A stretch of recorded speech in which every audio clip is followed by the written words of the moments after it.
আল্লাহ রাব্বুল আলামিনের হাবিব বলেন, ও আমার সাহাবীরা, তোমরা দুনিয়ার মধ্যে জান্নাতের বাগিচায় বেশি বেশি বিচরণ করবে, বেশি বেশি যাতায়াত করবে, বেশি বেশি সময় ব্যয় করবে। সাহাবা আজমাইন রাসূলুল্লাহ, ইয়া রাসূলুল্লাহ, ইয়া হাবিবাল্লাহ, দুনিয়ার মধ্যে আবার জান্নাতের বাগান কোনটা? আল্লাহ রাব্বুল আলামিনের হাবিব বলেন, ও আমার সাহাবীরা, দুনিয়ার মধ্যে জান্নাতের বাগান হলো ওই স্থানগুলো যেখানে কোরআন এবং হাদিসের আলোচনা হয়, ওই স্থানটা জান্নাতের বাগান হয়ে যায়। যারা বলেন সুবহানাল্লাহ। আল্লাহ রাব্বুল আলামিন আমাকে আপনাকে সৃষ্টির সেরা জাতি, মানব জাতি হিসেবে সৃষ্টি করেছেন, এমনি এমনি ছেড়ে দেন নাই। আল্লাহ রাব্বুল আলামিন আমাকে আপনাকে গোলামি করার জন্য, দাসত্ব করার জন্য, একমাত্র তার ইবাদত করার জন্য আল্লাহ রাব্বুল আলামিন আমাকে আপনাকে দুনিয়ায় প্রেরণ করেছে, ঠিক কিনা? আল্লাহ রাব্বুল আলামিন বলেন, মা খালাকুতুল জিন্না ওয়াল ইনসা ইল্লা লিয়াবুদুন। আল্লাহ রাব্বুল আলামিন বলেন, আমি জিন এবং ইনসানকে একমাত্র আমার গোলামি করার জন্য, আমার দাসত্ব করার জন্য আমি আল্লাহ রাব্বুল আলামিন শুধু তাদেরকে প্রেরণ করেছি, অন্য কোনো উদ্দেশ্য নাই। মা উরিদু মিনহুম মিন রিজকিন ওয়া মা উরিদু আন ইউতঈমুন। আল্লাহ রাব্বুল আলামিন বলেন, আমি তোমাদের কাছে রিজিক চাই না, ইহাও চাই না যে তোমরা আমাকে আহার দান করবে। বলেন তো, আমি আপনাদের কাছে প্রশ্ন করছি, রাজধানীর ভাইয়েরা, আল্লাহ রাব্বুল আলামিনের কি কোনো অভাব আছে? আছে? কোথায় বাবা? আসেন, আল্লাহ রাব্বুল আলামিন সূরা ইখলাসের মধ্যে বলে দিয়েছেন, আল্লাহুস সামাদ। সবাই বলেন আল্লাহুস সামাদ। আল্লাহ রাব্বুল আলামিন বলেন, আমি সবার কাছ থেকে অভাব মুক্ত, আর তোমরা আমার কাছে সবাই অভাবযুক্ত, ঠিক কিনা? আল্লাহ রাব্বুল আলামিনের কোনো অভাব নাই। আল্লাহ রাব্বুল আলামিন খায় না, ঘুমায় না, ঠিক কিনা? আল্লাহ রাব্বুল আলামিন চিরস্থায়ী, তিনি চিরঞ্জীব, আর সবকিছু ধ্বংসশীল, ঠিক কিনা? আমরা কোথায় পাবো এই কথাটা? আল্লাহ রাব্বুল আলামিন আয়াতুল কুরসির মধ্যে আমাদেরকে সেই কথা শিক্ষা দিয়েছেন, হাইয়ুল কাইয়ুম, তিনি চিরঞ্জীব, চিরস্থায়ী, তার কোনো ধ্বংসত্ব নাই, তিনি স্থায়িত্ব, তিনি চিরস্থায়ী, তিনি চিরঞ্জীব। তিনি কে? আল্লাহ রাব্বুল আলামিন। তিনি ঘুমান না, এটা কোথায় পাবো? লা তা'খুযুহু সিনাতুন ওয়া লা নাওম। আয়াতুল কুরসির মধ্যে আল্লাহ তাআলা জানিয়ে দিলেন, আমি ঘুমাই না। বিশ্ববাসী, পৃথিবীতে আমি যত মাখলুকাত সৃষ্টি করেছি, আসমানে জমিনে যত মাখলুকাত আমি আল্লাহ রাব্বুল আলামিন সৃষ্টি করেছি, জেনে নাও, শুনে নাও, আমি আল্লাহ রাব্বুল আলামিন যদি এক সেকেন্ডের জন্য যদি ঘুমিয়ে যায়, এই সমস্ত পৃথিবী সব ধ্বংসাত্ম হয়ে যাবে। সুবহানাল্লাহ। মানে কেমন করে? হযরতে মূসা আলাইহিস সালাতু ওয়াস সালাম আল্লাহ রাব্বুল আলামিনকে বললেন, রাব্বুল আলামিন, আপনি কোনদিন মূসা হতে পারবেন না। সুবহানাল্লাহ বলেন। আল্লাহ কি মূসা হওয়ার দরকার আছে? আল্লাহর সাথে কারো তুলনায় চলে না। আল্লাহ বলেন, হে মূসা, তুমি কোনদিন আল্লাহ হতে পারবে না। সুবহানাল্লাহ বলেন। বন্ধু বন্ধুর সঙ্গে কথা বলতেছে, মূসা আলাইহিস সালাম বলে, আল্লাহ তুমি বলে ঘুমাও না। আল্লাহ বলে, হ্যাঁ, লা তা'খুযুহু সিনাতুন ওয়া লা নাওম, আমি ঘুমাই না, আমি খাই না, পান করি না, আমার কোনো ধ্বংসত্ব নাই, আমি চিরস্থায়ী, চিরঞ্জীব। তিনি কে? আল্লাহ সুবহানাহু ওয়া তাআলা। আল্লাহ রাব্বুল আলামিনের বন্ধু মূসা আলাইহিস সালাতু ওয়াস সালাম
পড়ে গেল, আর গ্লাসটা পেয়ালাটা ভেঙে চুরমার হয়ে গেল। সুবহানাল্লাহ। তুমি তো বলেছিলে না ঘুমায় থাকতে পারবে, আমি চ্যালেঞ্জ করেছি, কারণ আমার তো চ্যালেঞ্জ করা লাগে না, আমি কুন ফায়াকুনের মালিক, আমি যেটা বলবো ওইটাই হয়ে যাবে। তুমি তো না ঘুমায় থাকতে পারলে না কিছু সময়, আর আমি আল্লাহ কখনো ঘুমাই না। লা তাখুযুহু সিনাতুন ওয়ালা নাওম। আল্লাহু আকবার। মুসা আলাইহিস সালামকে আল্লাহ বললেন, হে মুসা তুমি জেনে রাখো, আমি আল্লাহ যদি সামান্য 1 সেকেন্ড ঘুমিয়ে যায়, আর এই পৃথিবী যত পুরো কায়নাত যা কিছু আমি আল্লাহ সৃষ্টি করেছি এগুলোই কিছুই ঠিক থাকবে না, সব ধ্বংস হয়ে যাবে। সুবহানাল্লাহ। এই জন্য আমার আল্লাহ ঘুমায় না। আমরা ঘুমাই কি ঘুমাই না? ঘুমাই না, অবশ্যই ঘুমাই। ঘুম হবে মৃত্যুর ভাই। মানুষ ঘুমিয়ে গেলে মৃত্যুর সমতুল্য হয়ে যায়, ঠিক কিনা? আল্লাহ রাব্বুল আলামিন ইব্রাহিম আলাইহিস সালামকে বললেন, ওয়াইলু কালা ইব্রাহিম রাব্বি আরিনি কাইফা তুহয়িল মাউতা। হে আমার রব পালনকর্তা, আইনদাতা, বিধানদাতা, রিজিকদাতা, হায়াতদাতা, মৃত্যুদাতা, শক্তিদাতা, হে পরওয়ারদিগার, আপনি মৃত্যুকে কেমনে ভাবে জীবিত করেন? কে বলতেছে? ইব্রাহিম আলাইহিস সালাম। আমাদের জাতির পিতার নাম কি বলেন? সময় সংক্ষেপ, দ্রুত বলতেছি, বুঝতে হবে কথা। আমার কথা বুঝতে কি আপনাদের অস্পষ্ট হচ্ছে না স্পষ্ট হচ্ছে? বুঝতে পারতেছেন? ইব্রাহিম আলাইহিস সালাম বলেন, আল্লাহ রব্বি আরিনি কাইফা তুহয়িল মাউতা। হে আমার রব পালনকর্তা, আপনি মৃত্যুকে কিভাবে জীবিত করেন আমাকে একটু দেখান। কে বলতেছে? জাতির পিতার নাম কি সবাই বলেন? এখন কি কোনো ভয় আছে? আল্লাহর ভয় আমার আপনার কিয়ামত পর্যন্ত থাকবে কি থাকবে না? কিন্তু আল্লাহ রাব্বুল আলামিন জানিয়ে দিলেন, মিল্লাতা আবিকুম ইব্রাহিম ওয়া সাম্মাকুমুল মুসলিমিন। আল্লাহু আকবার। গোটা মিল্লাত মুসলিম মিল্লাতের পিতা, তার নাম কি? জোরে বলেন। হযরত ইব্রাহিম আলাইহিস সালাম মুসলিম জাতির পিতা। যারা মুসলিম দাবি করে তারা ইব্রাহিম আলাইহিস সালামকে জাতির পিতা হিসেবে মেনে নেবে। অমুসলিম যদি হয়ে থাকে তাহলে ইব্রাহিম আলাইহিস সালামকে জাতির পিতা হিসেবে মানবে না, ঠিক কিনা? কিন্তু আল্লাহর কথা অবশ্যই সত্য। আল্লাহ বলেছে হুয়া সাম্মাকুমুল মুসলিমিন, মুসলিম জাতির পিতা হলো ইব্রাহিম আলাইহিস সালাম। আর আদি পিতার নাম কি বলেন তো? আমাদের আদি পিতার নাম কি? হযরত আদম আলাইহিস সালাম আমাদের আদি পিতা। তার বাড়ি কোথায় বলেন তো? কোথায় ছিল? জান্নাতে। বলেন তো বাপ দাদার বাড়ি যেখানে আমার আপনার বাড়িও সেখানে, ঠিক কিনা? আল্লাহ রাব্বুল আলামিন তার কাছে আমরা ফরিয়াদ করব, রাব্বুল আলামিন আমাদের আদি পিতার বাড়ি জান্নাতে ছিল, আমরাও সকলে জান্নাতে যেতে চাই কি চাই না? আল্লাহ রাব্বুল আলামিন আমাদেরকে কবুল মঞ্জুর করুন, সকলে বলে আমিন। ইব্রাহিম আলাইহিস সালাম কি বললেন? রাব্বুল আলামিন আপনি মৃত্যুকে কিভাবে জীবিত করেন? আল্লাহ বলেন, ক্বালা আওয়ালাম তুমিন। ও ইব্রাহিম তুমি কি বিশ্বাস করো না আমি মৃত্যুকে কিভাবে জীবিত করতে পারি? ইব্রাহিম আলাইহিস সালাম বলেন, আল্লাহ আমি অবশ্যই বিশ্বাস করি আপনি মৃত্যুকে জীবিত করতে পারেন, জীবিত মৃত্যুকে বানাইতে পারেন, ঠিক কিনা? আল্লাহ বলেন, তাহলে তুমি যখন বিশ্বাস করো দেখার কি প্রয়োজন? হযরত ইব্রাহিম আলাইহিস সালাম বলেন, আওয়ালাম তুমিন। রব্বুল আলামিন এটা আমার মনের একটা তৃপ্তি, আকাঙ্ক্ষা, আমার আত্মাকে আমি প্রশান্তি লাভ করতে পারি। এই জন্য রব্বুল আলামিন আপনি আমাকে একটু দেখায় দেন মৃত্যুকে কেমনে জীবিত করেন, আমার চোখের সামনে একটু দেখতে চাই। সুবহানাল্লাহ। বন্ধু যদি বন্ধুর কাছে কিছু চাই, আল্লাহ রাব্বুল আলামিন তার হাবিব তার বন্ধু ছিল ইব্রাহিম খলিলুল্লাহ। বন্ধু যদি বন্ধুর কাছে কিছু চাই দিলে কি খুশি হয় না বেজার হয়? খুশি হয়। আল্লাহ রাব্বুল আলামিন বললেন, তাহলে ইব্রাহিম তুমি যখন বিশ্বাস করো আমার দেখার প্রয়োজন কি? বলে, আল্লাহ এটা আমার চোখের তৃপ্তি, আমি একটু দেখতে চাই, আমার আত্মা যেন শান্তি পায়, আমাকে একটু দেখার, তাহলে সারা বিশ্ববাসীর সামনে আমি বলতে পারবো আল্লাহ রাব্বুল আলামিন অবশ্যই মৃত্যুকে জীবিত করতে পারেন, জীবিতকে মৃত্যু বানাইতে পারেন। আমি তো অবশ্যই বিশ্বাস করি আপনি সব কিছুর মালিক। রাব্বুল আলামিন দয়া করে একটু আমাকে দেখান আপনি মৃত্যুকে কিভাবে জীবিত করেন। আল্লাহ রাব্বুল আলামিন বলেন, ইব্রাহিম আরবাআতা মিনাত তাইর। ও ইব্রাহিম, আরবা মানে কত? যারা মুসলমান জোরে বলেন আরবা মানে কত? 4। সালাসা মানে কত? 3। আহাদ মানে 1, সালাসা মানে 3, আরবা মানে 4। ইব্রাহিম আলাইহিস সালামকে আল্লাহ রাব্বুল আলামিন বললেন, আরবা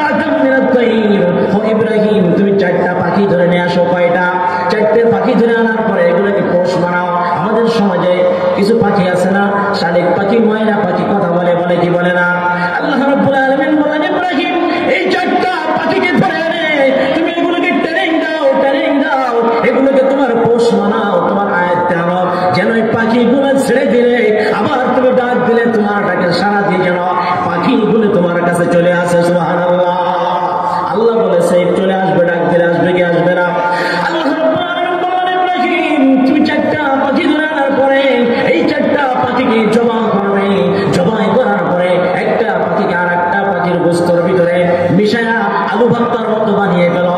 কোন পাখির কোন গোস্ত এটা যেন চেনা না যায়। 4টা পাখির গোস্ত একসঙ্গে তুমি মিশায় ফেলো।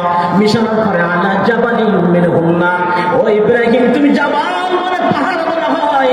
ইব্রাহিম এই 4টা পাখির গোস্তর টুকরাগুলো 4টা ভাগ করে তুমি 4টা পাহাড়ের উপরে রেখে আসবা।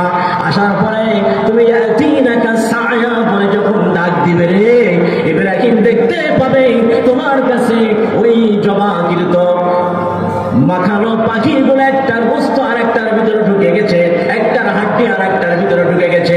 এই পাখির গোস্ত গুলা জীবিত হইয়া তোমার কাছে ইব্রাহিম তুমি যখন ডাক দিবে রে দেখবে পাখিগুলো জীবিত হইয়া 4টা পাখিতে যেমন ঠিকঠাক ছিল রূপান্তরিত হইয়া ওই 4টা পাখি তোমার কাছে দৌড়ে চলে আসবে। সুবহানাল্লাহ। আল্লাহ পারে কি পারে না? আল্লাহ মৃত্যুকে জীবিত করতে পারে কি পারে না? অবশ্যই পারে। জীবিতকে মৃত্যু দিতে পারে কি পারে না? যে আল্লাহ আইনদাতা, বিধানদাতা, রিজিকদাতা, হায়াতদাতা, মৃত্যুদাতা, শক্তিদাতা, সবকিছুর মালিক আল্লাহ। আল্লাহ রাব্বুল আলামিন আসমান ছাড়া আসমান বানিয়েছে, ঠিক কিনা? একসময় আসমান ছিল না। আল্লাহ রাব্বুল আলামিন জমিন ছাড়া জমিন বানিয়েছে, মানুষ ছাড়া মানুষ বানিয়েছে, বাঘ ছাড়া বাঘ বানিয়েছে, সাপ ছাড়া সাপ বানিয়ে দিয়েছে। যত যা কিছু আল্লাহ রাব্বুল আলামিন সৃষ্টি করেছেন, সৃষ্টির সেরা জাতি হলো মানব জাতি, ঠিক কিনা? আল্লাহ রাব্বুল আলামিন সূরা বনী ইসরাঈলের মধ্যে বলে দিয়েছেন ওয়ালাকাদ কাররাম, সবাই বলেন ওয়ালাকাদ কাররামনা বানি আদম। আল্লাহ রাব্বুল আলামিন বলেন আমি আদম সন্তানকে সম্মানিত করে দুনিয়ায় বানি পাঠিয়েছি। সুবহানাল্লাহ। বলেন আমরা কি জাত? আদম জাত, সম্মানিত জাত। আল্লাহ জিনকে বলেন না, অন্য কোনো প্রাণীকে বলেন নাই।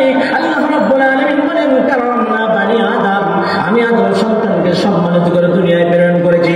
এ আদম সন্তানেরা তোমরা শুনে নাও, তোমরা বিভিন্ন জাতির লোক হতে পারো, বিভিন্ন এলাকার লোক হতে পারো, বিভিন্ন শ্রেণীর লোক হতে পারো, খাটো হতে পারো, লম্বা হতে পারো, কালো হতে পারো, সুন্দর হতে পারো, আফ্রিকার মানুষ হতে পারো, আমেরিকার মানুষ হতে পারো, বাংলাদেশের মানুষ হতে পারো, ভারতের মানুষ হতে পারো। আমি আল্লাহ রাব্বুল আলামিন এগুলো দেখি না।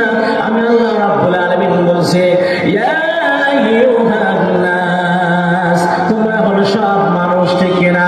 ইন্না খলাকনাকুম মিন যাকারিন ওয়া উনসা ওয়া জাআলনাকুম শুউবান ওয়া ক্বাবাইলা লিতাআরাফু ইন্না আকরামাকুম ইনদাল্লাহি আতকাকুম। আল্লাহু আকবার। বলেন আল্লাহ রাব্বুল আলামিন বনী ইসরাঈলের মধ্যে বলে দিয়েছেন আমি আল্লাহ রাব্বুল আলামিন আদম সন্তানকে সম্মানিত করে বানিয়েছি। এখানে আল্লাহ রাব্বুল আলামিন বলে দিয়েছেন আকরামাকুম ইনদাল্লাহি আতকাকুম, আমার কাছে ওই ব্যক্তি, আমার কাছে ওই মানুষটি সব থেকে দামি। আমি আল্লাহ রাব্বুল আলামিনকে যে বেশি ভয় করে, যার ভিতরে তাকওয়া আছে বেশি, আমি আল্লাহ রাব্বুল আলামিনকে বেশি ভয় করে। আল্লাহ বলেন ইয়া আইয়ুহান নাস, হে মানুষেরা, ইন্না খলাকনাকুম মিন যাকারিন ওয়া উনসা ওয়া জাআলনাকুম শুউবান ওয়া ক্বাবাইলা লিতাআরাফু। আল্লাহ বলেন হে মানুষেরা, তোমরা আফ্রিকার মানুষ হতে পারো, আমেরিকার মানুষ হতে পারো, বিভিন্ন দেশের মানুষ হতে পারো। আমি আল্লাহ এগুলো দেখে বিচার করি না। তোমরা কালো হতে পারো, সুন্দর হতে পারো, কেউ পাটু হতে পারো, কেউ লম্বা হতে পারো, কেউ ল্যাংড়া হতে পারো, কানা হতে পারো, খোড়া হতে পারো, বোবা হতে পারো, কিন্তু আমার আল্লাহ রাব্বুল আলামিনের কাছে ওই ব্যক্তি সব থেকে দামি।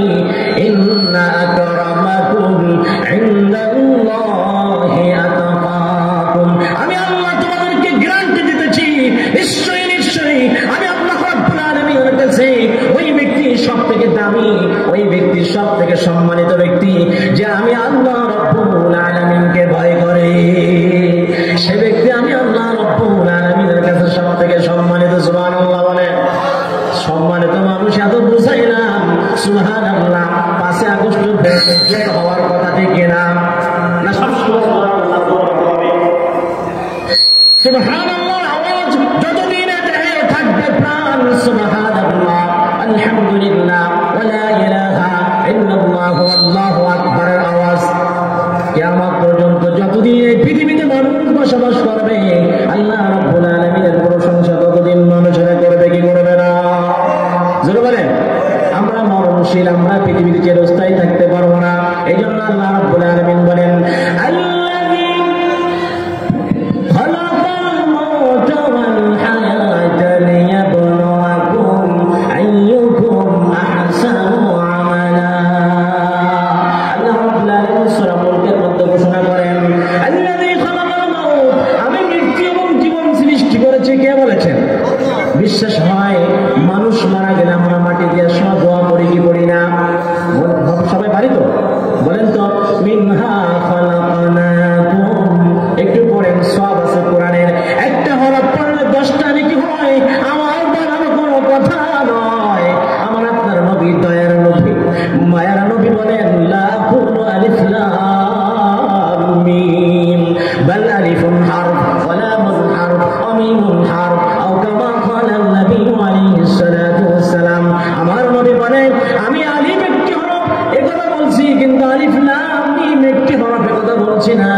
আলিফ একটি হরফ, লাম একটি হরফ, মিম একটি হরফ। যে ব্যক্তি এই 3টি হরফ পড়বে আল্লাহ রাব্বুল আলামিন তার আমলনামায় 30টা নেকি লিখে দেবে। সুবহানাল্লাহ। সময় সংক্ষেপ শেষ করতে হবে। আল্লাহ তাআলা আমাদেরকে আমাকে আপনাকে মৃত্যু এবং জীবন দিয়েছে। কেন দিলেন? আইয়ুকুম আহসানু আমালা। আল্লাহ দেখেন আপনার আমলটা কেমন হয়, কে বেশি নেক আমল করে, কে বেশি কোমল করে, বদ আমল করে। আল্লাহ তাআলা এটা দেখে। আমার আগে ভাই কত সুন্দর আলোচনা করেছেন। আমি এই কথা বলতে চাই, আমরা মরণশীল। আল্লাহ রাব্বুল আলামিন আমাদেরকে মাটি দিয়ে সৃষ্টি করেছেন। এই মাটির ভিতর আমাকে আপনাকে চলে যেতে হবে। আবার এই মাটির থেকে আমাদের জীবিত হওয়া লাগবে। আল্লাহ রাব্বুল আলামিনের কাছে দাঁড় হওয়া লাগবে। আল্লাহ রাব্বুল আলামিন তার যত বান্দারা ছিল কাফেররা তারা কিন্তু 3টা বিশ্বাস করতো, আমরা 4টা বিশ্বাস করব। যারা মুমিন তারা কয়টা বিশ্বাস করবে? পৃথিবীতে একদিন আমরা ছিলাম না, এসেছি, চলে যাব, আবার ওঠা লাগবে। কয়টা হলো? 4টা। কাফেররা 3টা বিশ্বাস করতো, দুনিয়ায় ছিলাম না, এসেছি, চলে যাব, আবার আল্লাহ উঠায়া হিসাব নিকাশ নেবে। এই কথা কাফেররা বিশ্বাস করতো না, মুমিনরা বিশ্বাস করে। ঠিক কিনা? অবশ্যই বিশ্বাস করতে হবে। এই জন্য কোন কবি বলেছেন, হি হাম সব মুসাফির হ্যায়, হি হাম সব মুসাফির হ্যায়, কোই আগে ঠিকানা, কোই আগে রওয়ানা হ্যায়, কোই পीछे রওয়ানা। হি হাম সব মুসাফির হ্যায়, কোই আগে ঠিকানা, কোই আগে রওয়ানা হ্যায়, কোই পीछे রওয়ানা। এই পৃথিবীটা হলো মুসাফিরখানা, পৃথিবী ছেড়ে আমাদের চলে যেতে হবে। আসার একটা সিরিয়াল আছে, যাওয়ার কোনো সিরিয়াল নাই। বাবার আগে সন্তান যায়, সন্তানের আগে বাবা যায়, নানার আগে নাতি যায়, নাতির আগে দাদা যায়। ঠিক কিনা? ভাই আমি মুক্তাসাম, সময় আমি শেষ করে দেবো, আমাদের সময় হয়ে গেছে। আপনার সকলের কাছে একটা অনুরোধ, এই পৃথিবীতে আমরা একদিন ছিলাম না, এসেছি, চলে যাব, আবার জীবিত হওয়া লাগবে। তাই ঈমান আমলকে মজবুত করে যেতে হবে। আল্লাহ লম্বা দেখবে না, খাটো দেখবে না, সুন্দর দেখবে না, বংশীয় কোনো পরিচয় দেখবে না। আল্লাহ নবী বলেন, ইন্নাল্লাহ লা ইয়ানজুরু ইলা সুওয়ারিকুম ওয়ালাকিন ইয়ানজুরু ইলা কুলুবিকুম ওয়া আমালিকুম। আল্লাহ রাব্বুল আলামিনের হাবিব বলেন, তোমাদের পোশাক, তোমাদের বাহ্য চরিত্র, তোমাদের অর্থ সম্পদ, সিরাত সুরাত, এগুলো আমি আল্লাহ রাব্বুল আলামিন এগুলো দেখেন নাই। আল্লাহ কি দেখেন? ওয়ালাকিন ইয়ানজুরু ইলা কুলুবিকুম ওয়া আমালিকুম। আল্লাহ নবী বলেন, আল্লাহ তোমাদের বাহিরের কিছুই দেখেন না, অর্থ দেখেন না, সম্পদ দেখেন না, চেহারা দেখেন না, স্বাস্থ্য দেখেন না। ওয়ালাকিন ইয়ানজুরু ইলা কুলুবিকুম। আল্লাহ দেখে তোমাদের অন্তর, ওয়া আমালিকুম, তোমাদের আমলটা কেমন হয়। সুবহানাল্লাহ। ভাই আমরা নামাজের জন্য প্রস্তুতি নেই। আল্লাহ রাব্বুল আলামিনের কাছে এই আশা ব্যক্ত করে আমি আমার আলোচনা শেষ করছি। যদি আল্লাহ রাব্বুল আলামিন যদি কোনোদিন তৌফিক দেয়, মেহরবানি করে আপনারা সকলে সেদিন আমার আলোচনা শুনবেন। আল্লাহ রাব্বুল আলামিন যদি আমাকে তৌফিক দেন, ঠিক কিনা, আমার জন্য দোয়া করবেন। বিভিন্ন জায়গায় সফর করতে হয়। গতকালকে ছিলাম সিরাজগঞ্জ উল্লাপাড়ায়। আল্লাহ রাব্বুল আলামিনের কাছে আমার জন্য দোয়া করবেন। যেমন সুস্থ কণ্ঠ প্রয়োজন, আল্লাহ রাব্বুল আলামিন যেন দান করে। সকলে বলে আমিন। সর্বশেষ আমরা মুসলমান, আমরা কোনো বাতিলের কাছে মাথা নত করব না। আমরা হলো মুসলিম মিল্লাত জাতির পিতা ইব্রাহিম আলাইহিস সালাতু ওয়াস সালামের উত্তরসূরি। কিনা? সুতরাং আমরা কোনো তাগুতকে অস্বীকার করব না, তাগুতকে কি করব? অস্বীকার করব। মসজিদ মাদ্রাসা, আলেম ওলামা, দ্বীনের খিদমত যারা করে তাদের সঙ্গে আমাদের সম্পর্ক রাখতে হবে। আল্লাহ বলে দিয়েছেন, আল মারউ মা'a মান আহাব্বা। যার সাথে যার মুহাব্বত তার সাথে তার কিয়ামত, যার সাথে যার মুহাব্বত তার সাথে তার কিয়ামত। আল্লাহ রাব্বুল আলামিন আমাদেরকে আলেম ওলামা